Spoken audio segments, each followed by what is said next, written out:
Hadis berikutnya, An Sahl bin Hamdalah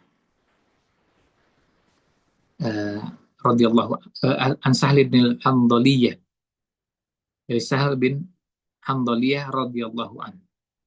Qala, beliau menuturkan, marra Rasulullah sallallahu alaihi wasallam bi ba'irin. Rasulullah sallallahu alaihi wasallam pernah lewat, ada eh, seekor unta, qad lahiqa dhahrahu bi batni, yang sangat kurus karena lapar. Faqala, lalu kemudian beliau bersabda, beliau bersabda mengingatkan, ittaqullaha fi hadhil bahaimil mu'jamah.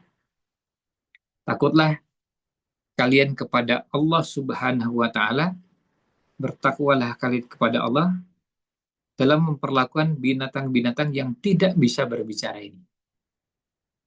Farkabuha solihatan, silahkan tunggangilah ia dalam keadaan baik atau dengan baik, wakuluha solihatan, dan makanlah ia dengan baik. Jadi tetap diperlakukan dengan baik. Boleh ditunggangi, iya, tapi cara menungganginya pun dengan baik. Kemudian ketika harus diberi makan, itu menjadi tanggung jawab. Maka kalau orang memilih untuk memelihara hewan, dia harus memperhitungkan apakah sanggup atau mampu menyiapkan makan untuk hewan tersebut. Nah, qala al-Alqami, ya, Al-Qami rahimahullah ta'ala mengatakan, wal makna khafullaha fi hadhil bahaim. Takutlah kalian kepada Allah Subhanahu wa taala dalam memperlakukan binatang-binatang ini, allati la tatakallam, yang tidak bisa berbicara. Fatas aluma biha minal ju', maksudnya tidak bisa berbicara untuk minta makan, wal atsh, ya, di wata'ab wal masyaqqah. Jadi nggak bisa, binatangnya nggak bisa ngomong, nggak bisa bilang saya lapar, saya haus, saya capek, saya berat. Binatang-binatang tersebut nggak bisa mengucapkan apa-apa. Ya, di bawahnya.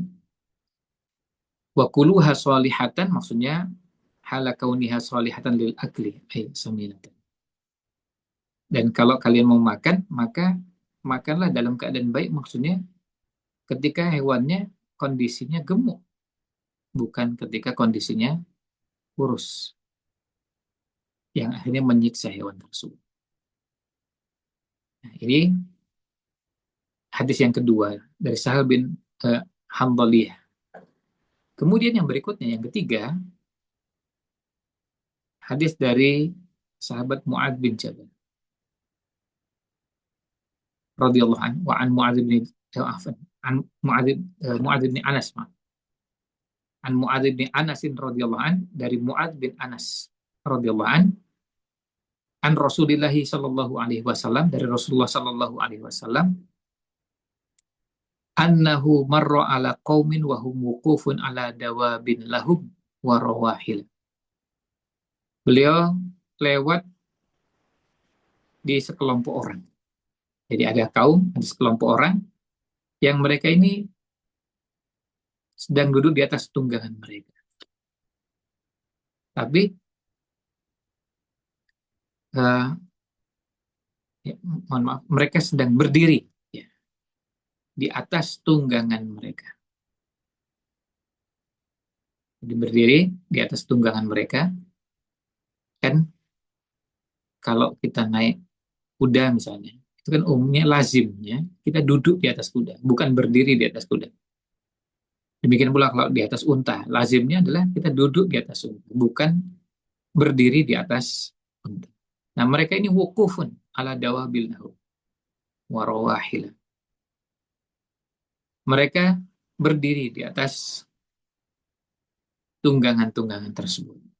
Ini sekaligus juga nanti bisa dikoreksi pada versi terjemahan tertulis dengan tulisan wukufun, di situ diterjemahkan dengan duduk, ya. Nah, mungkin lebih tepatnya berdiri, ya. Nah, kemudian faqala lahum Rasulullah sallallahu alaihi wasallam. Lalu Rasulullah sallallahu alaihi wasallam mengingatkan kepada mereka, irkabuha salimatan. Tunggangilah mereka, maksudnya tunggangilah hewan-hewan tersebut salimatan dalam keadaan kalian memiliki belas kasih, artinya punya rasa sayang. Wada'uha salimatan, dan turunlah kalian juga dalam keadaan tersebut.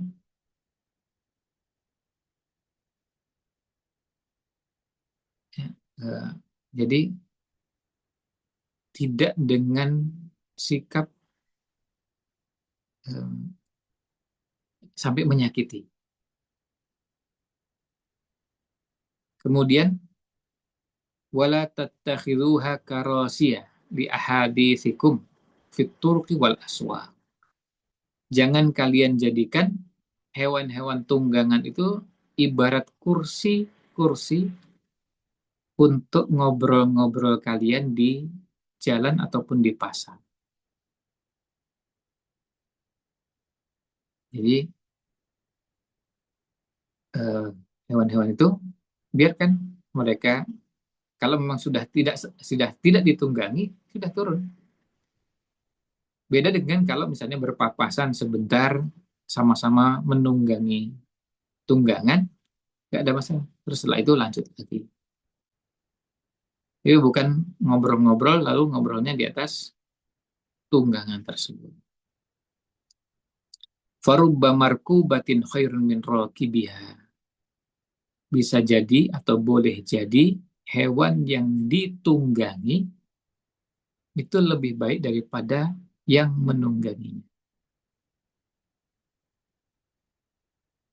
Lihat, bisa jadi ada hewan yang lebih baik daripada manusianya. Yang ditunggangi bisa jadi lebih baik daripada yang menunggangi. Ya aktsaru dzikron lillahi ta'ala minhu. Bisa jadi hewan tersebut lebih banyak mengingat Allah Subhanahu wa taala daripada yang naik di atasnya atau penunggangnya. Nah, kemudian lanjutannya ini hadis berikutnya, wa an Abi Hurairah radhiyallahu anhu. Ini masih menjelaskan tentang memperlakukan dengan baik dan tidak menyakiti hewan tunggang. Ya. An Abi Hurairah radhiyallahu an, dari sahabat Abu Hurairah radhiyallahu an, anin Nabi sallallahu alaihi wasallam qala.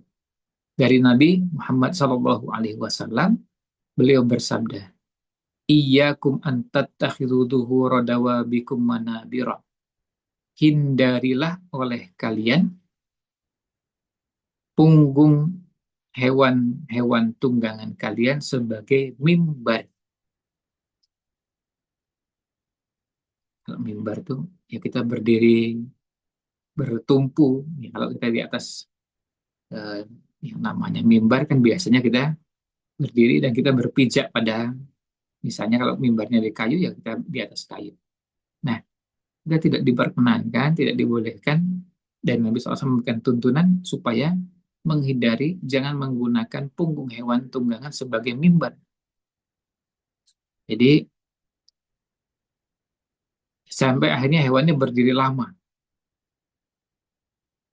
Hanya untuk kepentingan apa? Kepentingan ngobrol-ngobrol. Apalagi nongkrong-nongkrong. Ya, kemudian, fa innallaha innama sakhkharaha lakum. Karena sesungguhnya Allah menundukkan untuk kalian hewan-hewan tersebut. Ya, Allah menundukkan bagi kalian hewan-hewan tersebut agar mereka ya lituballighakum ila baladin lam takunu balighihi illa bisyittil anfus. Hewan-hewan tersebut memang jadi tunggangan yang menghantarkan kalian ke negeri yang kalian tidak bisa sampai ke negeri tersebut kecuali dengan susah payah. Susah payah dengan letih. Wa ja'ala lakumul arda fa'alaiha faqdu hajatakum. Dan Allah menjadikan bumi untuk kalian berjalan, kalian berdiri di atasnya. Maka silahkan lakukan, silahkan penuhi, silahkan tunaikan hajat kalian, kebutuhan kalian di atas muka bumi. Nah, di sini di hadis Abu Hurairah radhiyallahu anhu ini menjelaskan hal yang sama, dan ini hadisnya sama dengan hadis Abdullah bin Ja'far, kemudian ada hadis Sahal bin Handaliyah, kemudian ada hadis Mu'ad bin Anas, dan yang terakhir hadis Abu Hurairah radhiyallahu anhu. Semuanya pesannya sama, semuanya nasihatnya sama. Nasihatnya adalah agar bersikap baik kepada hewan-hewan, maksud hewan tunggangan. Jangan sampai menyakiti hewan tunggangan tersebut. Jangan sampai menyakiti, baik dengan cara berdiri di atas hewan tunggangan tersebut, atau digunakan untuk jadi tempat duduk. Jadi seperti yang digambarkan, seperti kursi-kursi untuk duduk-duduk, baik itu duduk di jalan, di pasar, ya kita sekarang nongkrong-nongkrong, tapi yang jadikan tempat duduknya hewan. Kita mengenal ada kursi, ya, mau terbuat dari bahan apapun, misalnya terbuat dari kayu, besi, plastik, dan yang lainnya, itu kursi. Kalau hewan, itu bukan untuk jadikan tunggangan seperti untuk jadi tempat duduk, tapi untuk tunggangan. Maka silakan dimanfaatkan dengan sebaik-baiknya. Dan Nabi SAW mengingatkan, intinya adalah jangan sampai menyiksa, menyakiti, termasuk apalagi sampai membuatnya lapar. Nah, demikian ulasan yang bisa kita bahas pada kesempatan malam ini, di bahasan interaksi Nabi SAW dengan hewan-hewan. Mudah-mudahan ada manfaat yang kita bisa ambil. Mohon maaf jika kurang berkenan. Wallahu a'lam. Wassallallahu ala Nabi Muhammad wa ala alihi wa sahbihi ajma'in.